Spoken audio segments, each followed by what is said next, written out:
राधे राधे। देखिए, वो चाहे कोई भी जीव हो, कितना भी बड़ा पापी हो, कितना भी पाप कर चुका हो अपने जीवन में, किसी भी जाति का हो, किसी भी वर्ण का हो, और ये भी मान लीजिए कि उसने जीवन भर ही पाप किया हो, बट उसका भी कल्याण हो सकता है। क्योंकि प्रत्येक जीव भगवान के अंश हैं। पाप तो इसीलिए होता है क्योंकि वो माया के अधीन है। ये काम क्रोध लोभ मोह ईर्ष्या ये सब उस जीव से पाप करवाते हैं, लेकिन वास्तव में उस जीव का स्वरूप क्या है? ईश्वर अंश जीव अविनाशी।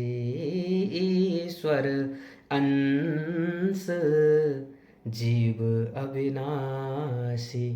चेतन अमल सहज सुख राशि। चेतन अमल सहज सुख राशि।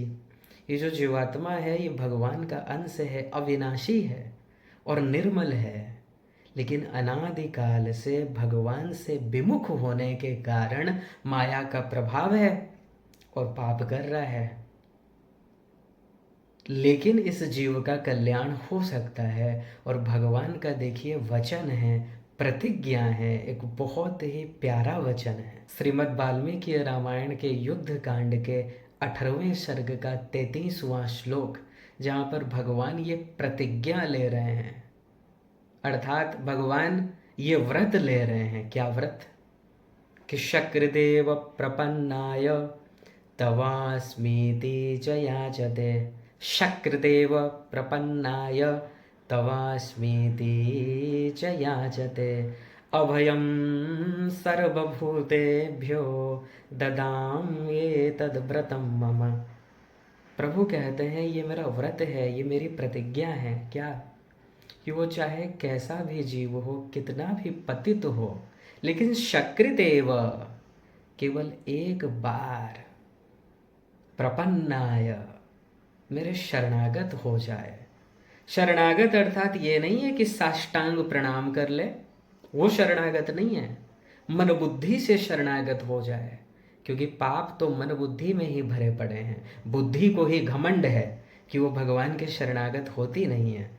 शरणागत शरीर को नहीं करना है, मन बुद्धि को करना है। मन बुद्धि शरणागत हो गए तो शरीर तो अपने आप हो जाएगा। तो शक्रदेव प्रपन्नाय तवास्मीति च याचते। एक बार बस जीव मेरे शरणागत होकर ईमानदारी से ये बात कह दे कि तवास्मी, प्रभु मैं आपका हूँ। एक बार ही बस कह दो, 2-4 बार 10 बार कहने की आवश्यकता नहीं है, बस एक बार कह दे।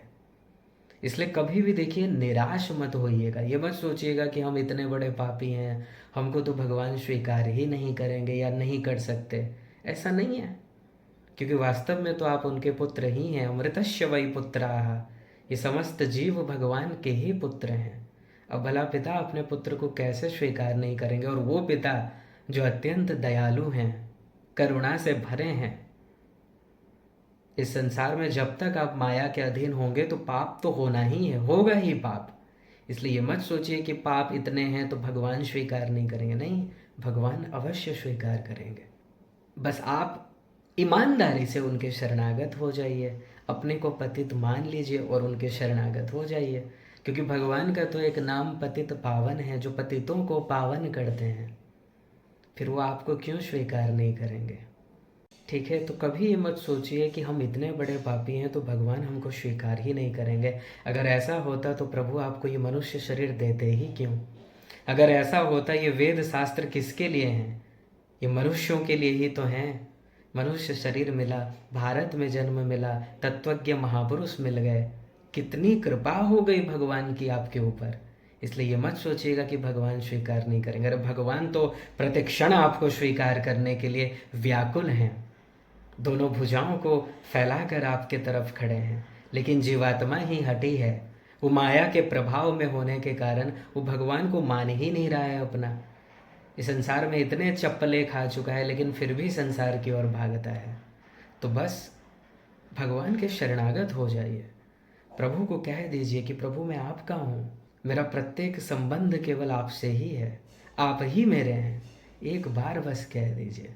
निश्चिंत रूप से भगवान स्वीकार कर लेंगे। ये भगवान की प्रतिज्ञा है, हिम्मत ही नहीं है भगवान का कि वो स्वीकार ना करें।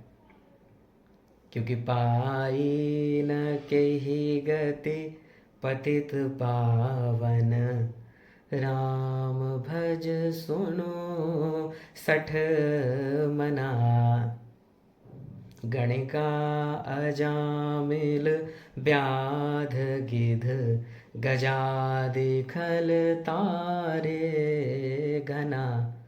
आभीर जमन किरात खस, स्वपचादि अति अघ रूप जय। लेकिन कही नाम वारक ते पावन, हो ही राम नमामि ते। जब इनको भगवत प्राप्ति हो गई, प्रभु का वो प्यारा नाम जब इनको पावन कर दिया, जब ये माया से परे हो गए, फिर मनुष्य क्यों नहीं होंगे। इसलिए विश्वास पूर्वक भगवान के शरणागत हो जाइए, ये फेथ रखिए, भगवान का ये वचन है, ये प्रतिज्ञा है, भगवान अवश्य स्वीकार करेंगे। इसी को रामचरितमानस में कहते हैं गोस्वामी जी महाराज कि सन्मुख होई जीव मोहि जबहि, जन्म कोटि अघ नाशहि तबहि। जब जीव भगवान के सन्मुख हो जाता है, अब भगवान की ओर पीठ कर रखा है जीव, लेकिन जैसे ही सन्मुख हो जाएगा तो भगवान उसके जन्म जन्मांतर के पाप को भस्म कर देंगे और उसे समस्त भूत प्राणियों से अभय प्रदान कर देंगे सदा के लिए, और माया को इशारा करेंगे कि भाग जा, ये मेरे शरणागत आ गया, शरणागत हो चुका है, अब तुम्हारा कोई काम नहीं है, भाग जाओ। और भगवान का इशारा पाते ही माया से वो जीव सदा के लिए मुक्त हो जाएगा और अपने प्रभु को प्राप्त कर लेगा, उस दिव्य आनंद को प्राप्त कर लेगा। तो भगवान का यह ऐसा वचन है जो कॉन्फिडेंस देता है, जो फेथ दिलाता है, विश्वास दिलाता है कि तुम चाहे कैसे भी हो, डरो मत, भगवान के शरण में चले जाओ, वो स्वीकार कर लेंगे जी। वो अत्यंत ही करुणामय हैं, करुणा से भरे हैं। बस देर जीव के शरणागत होने की ही है। जैसे ही आप शरणागत होंगे और ईमानदारी से कह देंगे कि तवाश्मी, बस उसी क्षण प्रभु आपको समस्त भय से मुक्त कर देंगे और माया को भगा देंगे। बोलिए श्री सीता रामचंद्र भगवान की जय।